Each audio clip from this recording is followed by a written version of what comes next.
appreciate that, man. Yeah. Well, contrary to what you believe, my job is to make y'all's lives easier. Don't say that too loud now. I'm gonna hold you to that. 6:59. I thought you like made up. I thought so too, but now I do too. That's wrong. 7 on the dot. I see that. because now he One can know only. what downtown Belmont and he I've seen him before. turns his head. Wait till Marie gets over here. Yeah, but now You he go like talk about he came to my office and everything once. Talk to me. All right, y'all ready? We're ready.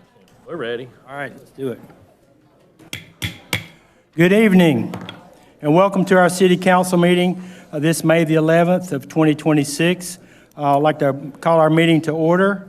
We're going to start out with our invocation led by Reverend Jeff Nichols with a message of Love Church, followed by the Boy Scouts and doing the Pledge of Allegiance, Boy Scouts Troop 59. If you're able, please stand with me.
Mayor, City Council, City of Mount Holly, thank y'all for allowing us to be here.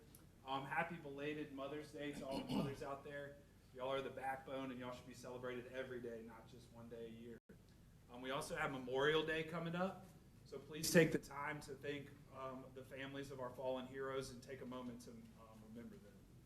Next Monday at 7 o'clock, these young men behind you will be doing a flag retirement ceremony at the Methodist Church in Mount Holly. We'd really love for y'all to join us. It's a great experience. Thank you.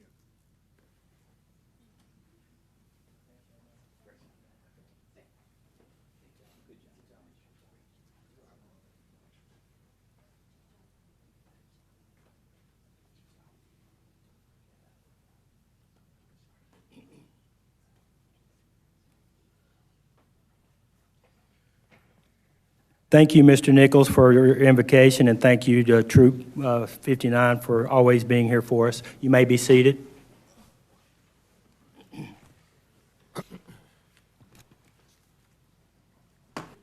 We'll start our meeting by setting the agenda. I have one thing on the agenda that would change. That would be no closed session, so we'll mark that off. Any other changes to the agenda? Hearing none, I would entertain a motion to approve the agenda. Mr. Brooks, second by Ms. Shoemaker. All in favor? Agenda is approved unanimously. We have 6 items on the consent agenda. I need a motion to approve the consent agenda. Ms. Harris, and second by Mr. Meadows. All in favor? That passes. Okay, next we have presentations. First up on our presentations, we have the Mount Holly Fire Department Vehicle Purchase Leasing Option, Mr. Craig Spry. Good evening, Mayor and Council. I wanted to bring a concept to y'all for consideration regarding vehicle purchasing and leasing for the fire department as far as the, as far as the support and command vehicles. So that would be something the size of a Ford or a Chevrolet. So this, in essence, this is the exact same thing that the PD does with enterprise fleet management. If you're familiar with the way that they do with their patrol cars. So again, this would be with enterprise fleet management. It's a purchase lease model for support and command vehicles. Currently, we have a few aging support vehicles within our fleet that their repair costs kind of mimic where they're at age-wise. We've spent money the last couple of years increasing amounts for different repairs that they've had that coincides with the mileage and the age. They have a few repairs now that we have to look for, and when we were doing the price comparison of where we need to be to get those items fixed, like front end suspension, body mounts, stuff like that, we tried to figure out, all right, is there a better use for this money instead of fixing old equipment, which led us to this in conversation with the police department.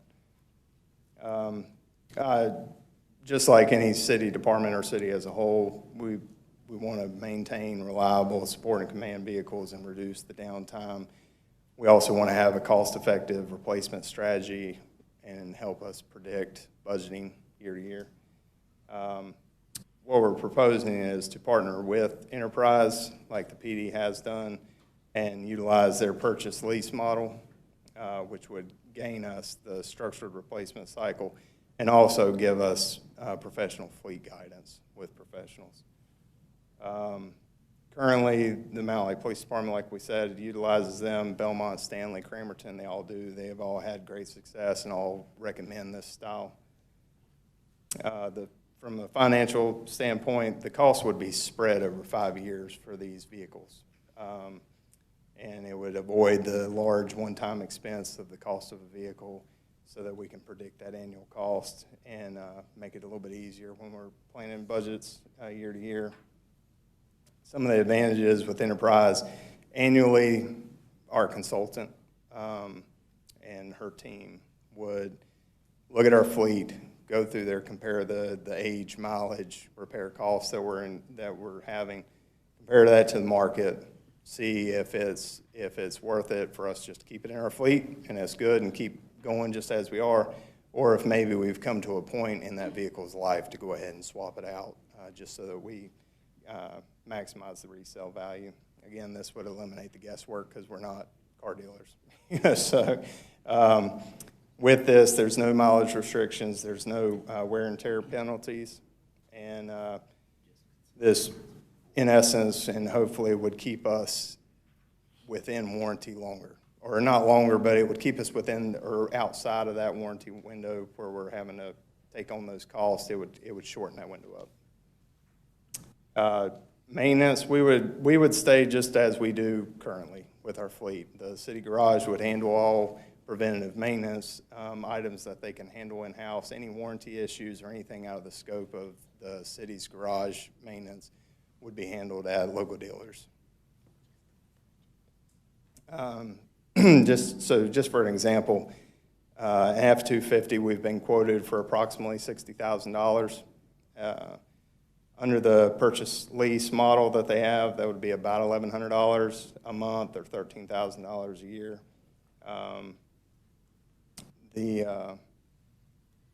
So this allows for that spread of the cost of the vehicle to be spread out over multiple years and get away from that one-time capital expense. So what we're hoping for, looking for, is approval from you all for us to utilize enterprise fleet management in this way when it's applicable and advantageous to do so. And this is just for command and support vehicles. This wouldn't be for an engine company or something. This would just be for the smaller vehicles, and would be handled through the budgetary process year to year. So I can answer any questions anyone may have. Any questions for Mr. Spry? Okay. Hearing none, would council like to take action on this, Ms. Harris? I move to approve. I have a motion to approve, second by Ms. Shoemaker. All in favor? Motion passes. Thank you. Thank you. Thank you. I do have one question for the city manager related. Okay. So this is the second or third time that we've had a separate department bring forward the same idea. Have we grown to the point to where a fleet manager who would manage these for everybody instead of each individual one doing it? Have we gotten to that point? Don't expect an answer now, but question for you to contemplate as we move forward. Absolutely, Councilman Meadows, we will. Thank you. All right. Moving on to public hearings, we have a public hearing to consider an amendment to Chapter 3, Section 321A of the zoning ordinance to update the setback requirements for dumpsters, case number TA-26-1. Mr. Livingston. Thank you, Mayor and Council. This proposed text amendment submitted by staff would amend, as the mayor stated, Chapter 3, Section 3.21A of the zoning ordinance to update the setback requirements for dumpsters. Staff feels that this update is needed due to the current setback of 25 feet for dumpsters to be too cumbersome, which makes many lots, especially lots of record, challenging to develop or redevelop. The Planning Commission heard this case at their May 4th meeting and voted unanimously to recommend approval of this matter. Thank you, and staff is here to answer any questions. Any questions for Mr. Livingston? Okay, would Mr. Meadows I'd like to move approval. have a motion? I'm sorry, we need to. Public hearing, my bad. We need to open Yeah. the public hearing. Motion. Okay, yeah. I need a motion to open public hearing. Mr. Brooks, second by Ms. Shoemaker. All in favor? Okay, we're now in our public hearing. No one has signed up for our public hearing, so I need a motion to go out of this public hearing. Ms. Harris, second by Mr. Meadows. All in favor? We're back in our regular meeting. All right, so I have a motion by Mr. I'd like to make a motion to approve. I have a motion by Mr. Meadows to approve, second by Mr. Reeves. All in favor? The motion passes. All right. Thank you on that one, Mr. Livingston. We're going to go to our second public hearing to consider an amendment to Section 153056 to the subdivision land development ordinance to make updates to the regulations relating to open space and the provision of open space in the city. Case number TA-26-3, Mr. Livingston. Thank you, Mayor and Council. This proposed update, which was suggested by staff, is based on an ordinance that was developed by the town of Harrisburg and would require all residential subdivisions to provide their common open space for public use. The purpose of this ordinance is to provide a greater range amount of recreational space for our residents via new developments as they come into the city. If the developer does not want to make their common open space publicly accessible, then the suggested amendment would require developers to pay a fee in lieu. That would be based on the purchase price of the land or appraisals if there is a dispute. Planning staff worked with Eric Smallwood, Parks and Recreations Director, on this request and received feedback from the Parks and Recreations Department. The Planning Commission heard this case at their May 4th meeting and voted unanimously to recommend approval of this matter. Thank you, and staff is here to answer any questions. All right. So I would like to get a motion to go into our public hearing. Mr. Meadows, second by Ms. Shoemaker. All in favor, we're in our public hearing. Discussion. No discussion? Okay. I need a motion to come out of our public hearing. Mr. Brooks, second by Mr. Reeves. All in favor? We're back in our regular meeting. Would council like to entertain a motion on this? Mr. Meadows? I'd like to move approval. Have a motion by Mr. Meadows, second by Mr. Reeves. All in favor? The motion passes unanimously. Thank you, Mr. Livingston. Thank you. All right, we're going to our public comment portion of our meeting. We have 4 individuals signed up for that. First up is Mr. John Jacob. If you'll come up and state your name and address for the record. You have 3 minutes. At 1 minute, I will let you know when you have 1 minute left. John Jacob, 1213 West Catawba Avenue, Mount Holly. I represent the Mount Holly Historical Society. And 2 months ago, we brought forth several requests to City Council, one of which was approved that night. All of the other requests have apparently disappeared somewhere. I understand at the last meeting, they were sort of shoved aside, and they don't appear on this month's agenda. We still stand with no cameras in the museum, no personnel in the museum. We were promised before we ever moved to our new location, as soon as we were there, we would have city personnel monitoring in the museum all of its 8 hours a day, 5 days a week. None of that has happened since November. All of our artifacts are in danger of being stolen or damaged because we have basically no security down there. We need to have action taken. During COVID, you proved that you could operate remotely, so a city employee could sit down in the museum and remote to their desktop and carry out their regular business work. So there would be no expense really involved for the city. Yes, we would like to have an archivist, but we can wait on that until city budget can allow for that. But what we need right now is the security to make sure that nothing happens to our artifacts. And with that, I will leave it up to you to do your job. Thank you. Thank you, Mr. Jacob. Next up is Jared Ficino.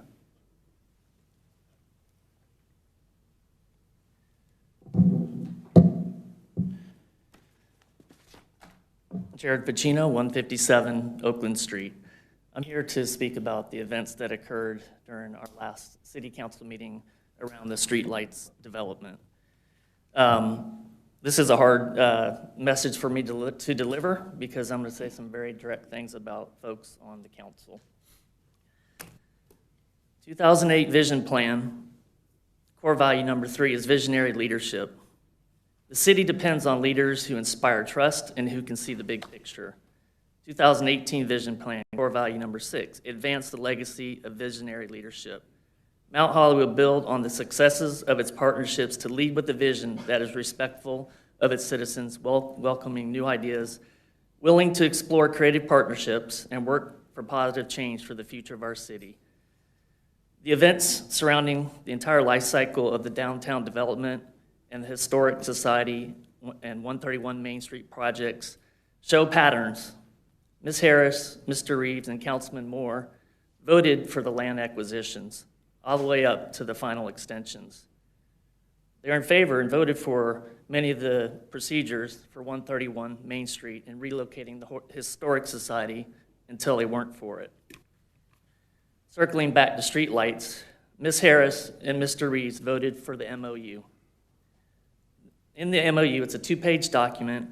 It's fundamentally an agreement to enter into a residential developer. There's a social media post that went out the day of the council meeting. It had a picture of a rendering of the downtown project with the words "ew, gross" over the front of it. It basically talked about no residential. That post was liked by Mr. Reeves and commented on by Ms. Harris that... 1 minute. Oh, I'm dead. Commented on by Ms. Harris that it was well said. The streetlight portions of the city council meeting on April 13th was an absolute embarrassment. We had folks from Streetlights sitting right there with Matt Black in the front row. The mayor, it took you 10 days to put out a public statement, and I was shocked when I read that statement. I quote, "My expectation going into the meeting was to receive an update on the project, to not take a final vote.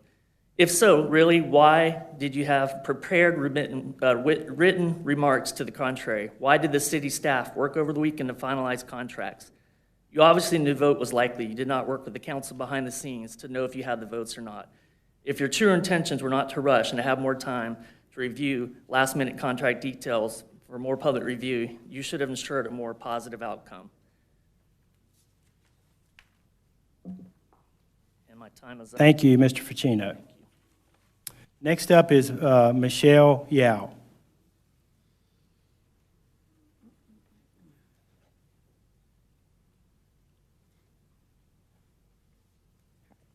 Hello, Mayor and City Council members. My name is Michelle Yao, 2021 Lake Vista Drive. I'm speaking tonight to also follow up on last City Council meeting's vote on the Streetlights project. First of all, thank you, Jared, for speaking, because I agree with everything that you said and everything that you stand for. As a Mount Holly resident of 6 years, a mobile business owner for 1.5 years, and a soon-to-be Main Street Mount Holly business owner, it is increasingly disappointing to see specific city council members vote in ways that hinder the growth of our small businesses and downtown in order to appease the vocal minority.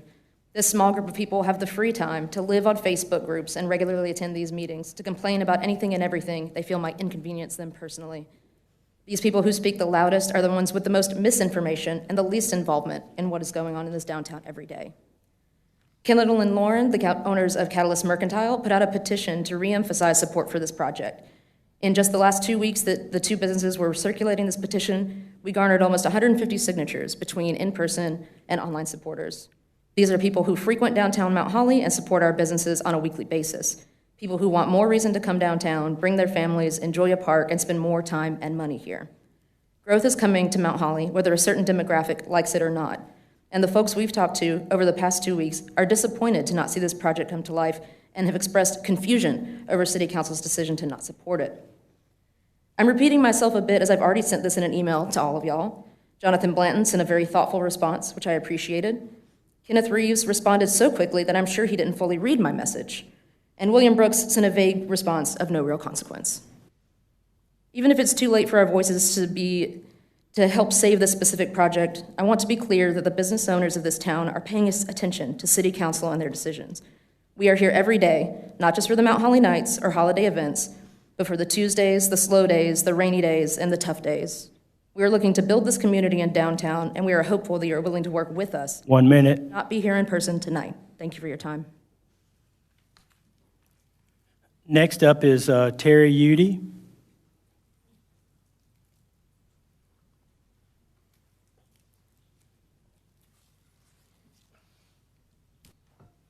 Thank you, ladies and gentlemen, for giving me the chance to speak.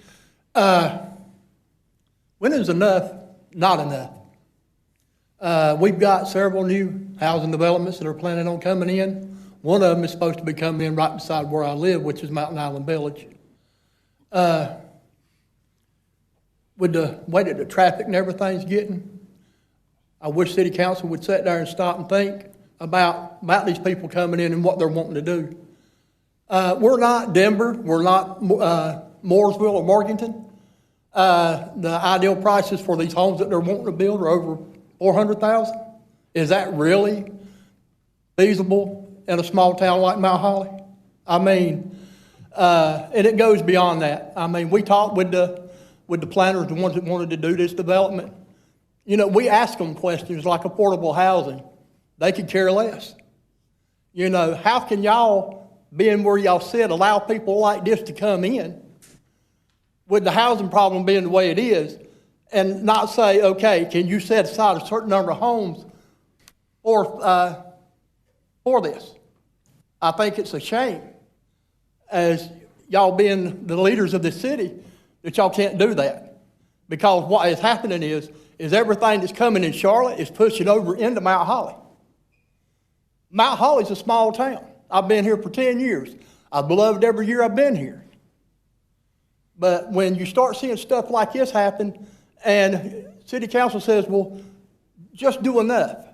I asked city council, if y'all did just enough, would any of y'all still be in office? I mean, that's what elections are for. You know, think about that. You know, we're hurting, you know, and down 273, from what we've been told, y'all got possibly 6 developments coming up down that way. 1 minute. I mean, really. I mean, Mount Holly is nowhere near able to handle this. The schools, businesses, I mean, you know, can y'all take the tax money? If something goes wrong with letting these developments come in, can y'all take the deferred from the taxes and fix the problems that they're going to leave, because they're not going to fix it? You know, so I just ask that y'all sit there and think about that before y'all let these new developments come in. Thank you. Thank you, Mr. Udy. Okay.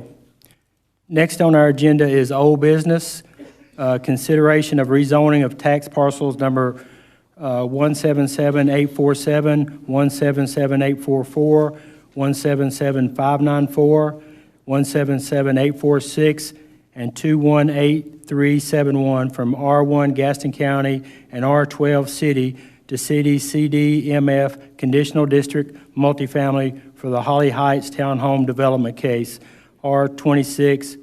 Mr. Livingston. Thank you, Mayor and Council. The Planning Commission heard this conditional district rezoning case at their regular meeting in March, where the members voted to recommend that the City Council table the consideration of this matter until the April 6th Planning Commission meeting, as well as the April 13th City Council meeting. As a result of the Planning Commission's request, the City Council voted to open their public hearing on this conditional district rezoning and table the public hearing in consideration of this matter to their April meeting. The Planning Commission gave a favorable recommendation to the City Council during their April 6th meeting, and a public hearing was heard by the City Council during their April 13th meeting. There were 5 people that came to speak on the matter during the public hearing, and their concerns were in regards to traffic mitigations, and the rapid growth causing impacts to the character of the community. Brady Finkley with Kimberly Horn is here to answer any traffic-related questions, and staff is here to answer any other questions. Thank you. Any questions for Mr. Livingston? Okay. Would you like to speak, sir? Who do you have here with the Holly Heights? Okay. Come on up, please. Good evening. We presented during our public hearing. At this point, we're just happy to answer any questions. Bridget Grant, Land Use Consultant with Moore & Van Allen. Okay. Any questions for this lady? Okay. Hearing none. Would anyone like to, I'll entertain a motion to move forward with this.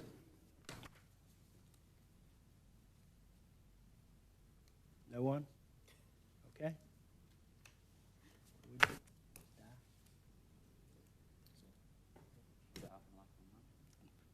No motion? Well, it'll die for lack of a motion. That's where we're at. Is that right, Ms. Anders? Hold on. What do you mean die from lack of a motion? No one has made a motion to move forward with this agreement. I'm going to make a motion that we approve so we can get a vote on the record. Okay. You can also if you wish, you could make a motion to deny approval, if that is actually your motion, because I'm not sure if I understand what you're seeking to get a vote on. Well, I feel like we need to have some sort of vote on this, not just ambiguous dropping off of something. That's right, and I don't want it to be ambiguous for the record as to what motion you wish to make. So you could make a motion to approve, you could make a motion to deny. Either one is open to you. It's 6 of one, half dozen the other. I'll just make a motion to approve. Okay, I have a motion to approve by Ms. Shoemaker. Do I have a second? A second by Mr. Reeves. Okay. All in favor of this motion, raise your hand, please. Okay. So I have Mr. Meadows, Ms. Shoemaker, and Mr. Brooks, and Mr. Reeves, and Ms. Harris. And all against, that would be Mr. Craig. So the motion passes. All right. Terry, you good? Okay. All right. Thank you, Mr. Livingston. All right, next up on old business, we have consideration of a petition for annexation submitted by Elisa Grice and William Stewart, Jr. for a 34.35 acre tract of land located at parcels number 177-847, 177-844, 177-594, 177-846, and 218-371. Ms. Anders. Thank you, Mayor and Council. And just point of clarification that this petition for annexation was submitted by Lisa Grice and William Stewart, Jr., but the petition by William H. Stewart, Jr. was revised and re-signed by his entity called SJS Avinci LLC, February 5th, 2026. After that date, the City Council approved a resolution directing the clerk to investigate both annexation petitions, which were found to be sufficient. The council further called for a public hearing on the question of annexation to take place on March 9th, 2026 at the regular council meeting. This public hearing was advertised in the Gaston Gazette, opened on March 9th, and continued until the April 13th meeting where the public hearing was held and closed. So what you have before you tonight is a proposed annexation ordinance for the land, which is approximately 33.2105 acres. There is a meets and bounds description attached to the proposed ordinance. Also before you is a proposed annexation and system development fee agreement for this proposed area. And so the main provisions of the proposed annexation agreement are to cover that the developer will construct certain developer improvements, including transportation infrastructure improvements as recommended by the TIA study prepared by Kimley Horn, a greenway easement through the site to be the location to be approved by city staff during document review phase, such water and sewer systems as are necessary to serve the development with a few outlined options. The developer would be required to complete a study of the existing collection system to determine which is the final option, and the developer paying the city a sum of money equal to the amount of the city's statutory debt assumption to be owed by the city to the rural fire department serving the annexed area. And I will point out that if you approve this annexation ordinance, then the effective date of annexation would be June 30th, 2027. I also wanted to point out that tonight I passed out to the council a revision to the annexation ordinance that went out in the packet to add a reference to the fact that the annexation would be contingent upon receipt of a fully executed annexation and system development fee agreement for Holly Heights.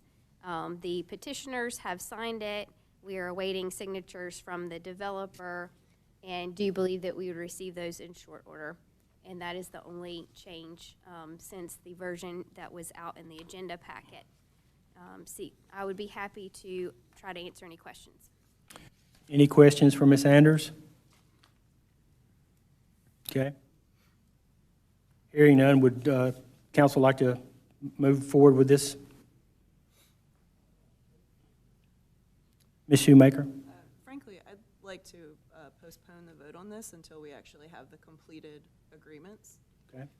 I don't see, like, we've made a point recently to not rush these things. Like, Sure. why would we go ahead and approve something before it's officially signed off on? So I'd Okay. like to see us just have official documentation, know everything, that it's not going to get changed before we are agreeing to it. Okay. Is everybody good with that? Mr. Meadows? Yes. I'm good with that. I wasn't sure where to bring this up, but since we're postponing this idea, one of the things that I've heard loud and clear from the general public isn't necessarily comments about a specific development, but about the cumulative impact of multiple developments. So I'm not sure exactly how to get at this, but I guess I'm looking at staff to maybe revisit our land use plan, maybe adjust the timing of what we're allowing to come in, because we're looking at individual pieces, but we're not necessarily looking at the whole. So I've heard that very clearly, that there's a challenge here that, yes, we're looking at an individual development. Yes, they're meeting our standards and our matrix for that individual development, but what's the cumulative impact? And I'm not sure exactly how to get at that, so I don't see Greg in the room this evening. Or maybe Greg can address this from a land use standpoint, or city manager, how we get at that. So, I know we do more than most on traffic improvements, but it's very real that things are getting more and more challenging, and we need to think about how we're pacing this, I guess is the right word. So any feedback from staff on how we can examine that and maybe adjust our plans to meet the issues that we're facing? Yeah, I think we just need to do more on the planning side than just the rezoning side. We just need to get ahead of that. So, Mr. Bill, did you have any comments? No, sir. Okay. Mr. Blanton? Yes, sir, Mr. Mayor. We can plan to give an overview presentation at an upcoming meeting of what our land use plan actually calls for, with suggestions, revisions, so that we can take that opportunity to educate the community, because we also hear those concerns that Councilman Meadows just stated. So we will be glad, in the interest of transparency and in the interest of reviewing the current plan, to see what revisions, tweaks, changes can be made, and we can bring that back for council at an upcoming meeting to see what type of changes can be made or recommended to council for consideration. Okay. Anyone else? Ms. Anders? So for my part, I would request that the mayor and council then consider placing this item back on the agenda for the work session in May, to allow the developer some additional time to execute the annexation agreement. Which is just next week, right? Yeah. Give them a week. Okay, so everybody's good with postponing this, and then we'll just finish this up next week. Everybody good with that? Okay, we'll move on. Next up is new business, our city manager report, Mr. Blanton.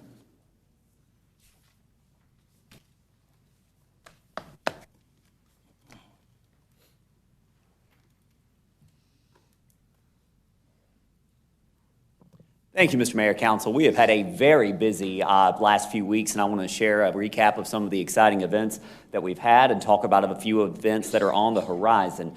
First and foremost, we had a nearly sellout crowd for our senior dinner that happened a couple of weeks ago. It was a wonderful opportunity to celebrate our senior adult community. Everyone had an absolutely wonderful time, and we were able to recognize some of our very special guests. Ms. Johnson, who I noted a couple weeks ago, turned 100 the day before the senior dinner. We were able to recognize her as our oldest living lady here in Mount Holly, and right behind her is Miss Lejeune, who, again, I said I would not tell ages, but she is adamant that she's going to beat the record. So we were very happy to be able to have the senior dinner here in the Grand Hall, and certainly thank you to council and staff who put this together. Following that, we had a wildly successful community awards dinner on Thursday following the senior dinner. We were very proud to see that several of our local businesses were honored. The Fairfield Inn was honored for their hospitality and an inaugural award that the Rotary presented.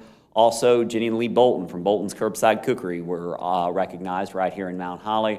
And finally, Robbie and Caroline Delaney were recognized at Muddy River Distillery. So we were very happy to see these local businesses recognized for the tremendous impact that they've made recently here in Mount Holly, and certainly a huge congratulations to all of the winners from this year.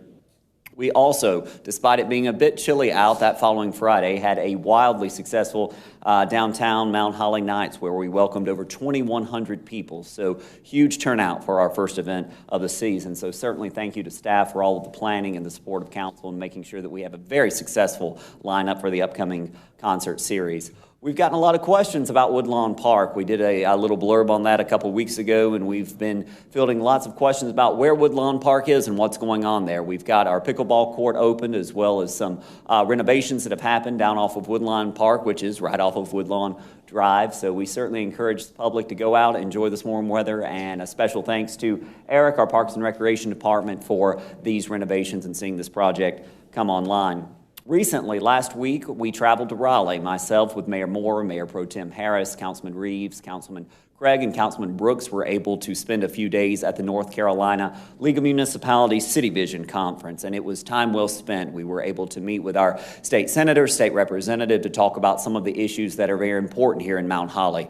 We were delighted to hear that movement was being made on a downzoning bill, which will restore some rights that were recently, about a year ago or so, taken away from cities and towns. We also were very happy to hear that we were able to secure an extension for the grant funding for the decommissioning of the wastewater treatment plant. That bill passed a week and a half ago, which will give us an additional year to tidy up, finalize that grant. The League of Municipalities is, of course, one of our largest partner organizations. We have our property and liability insurance through the League, as well as workers' comp. We work very closely with their team, and it was a great opportunity to go to Raleigh, to meet with our legislators one-on-one, and to hear about the upcoming events and changes that are going to be happening across the state, and to partner with League organizations. So it was time well spent in Raleigh last week.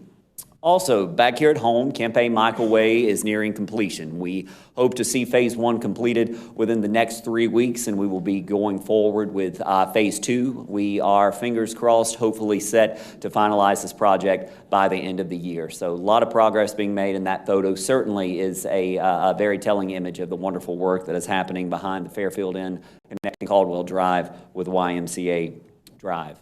Also, this is a picture of the river from about a year ago. If you guys have not been by, it does not look like that currently. We are in Phase 2 of the mandatory drought restrictions that are currently in place. We are getting a lot of calls, a lot of questions about that. If anyone in the public has any questions, concerns, or just wants to talk through this, our Stormwater Department, Public Utilities Department has done an excellent job providing information. We have additional information on the city's website, social media pages, so we're happy to answer any questions about that. But we certainly encourage everyone to follow these mandatory restrictions that are not just Mount Holly specific. They are regional restrictions that we are currently under and abiding by. This weekend, we will have the rescheduled Piedmont Arts and Cultural Experience in downtown. This was supposed to conclude our Springfest activities a couple weeks ago, but unfortunately the weather did not cooperate. So certainly thank you to our staff for pivoting in order to be able to get everything rescheduled, and we look forward to seeing everyone this Saturday. The weather currently, knock on wood, is beautiful. So we look forward to seeing everyone in downtown on Saturday. Lastly, we will meet 1 week from today in lieu of our regularly scheduled fourth Monday work session, because Memorial Day falls on that fourth Monday, to have a budget review with council. We have passed those budgets out. We are going to be making those presentations next week. There is a lot of good things that are in there that we look forward to sharing with everyone. So we will meet again 1 week from tonight, 6:30 p.m. for our budget planning session here in council chambers. Lastly, I do want to give a huge shout out and thanks to the Police Foundation. If you've been by A&E recently, you've seen this Field of Blue. They have done a fantastic job coordinating, partnering with A&E. So a special thank you to our police department and our Police Foundation for continuing the momentum with our Field of Blue for 2026. That is all I have officially tonight, Mr. Mayor, but I'm glad to answer any questions or concerns of you or the council. Any questions for Mr. Blanton? Okay. All right. Motion, we adjourn. I have a motion by Ms. Harris to adjourn, second by Mr. Meadows. All in favor? We are adjourned. Thank you for your presence tonight. 7:44.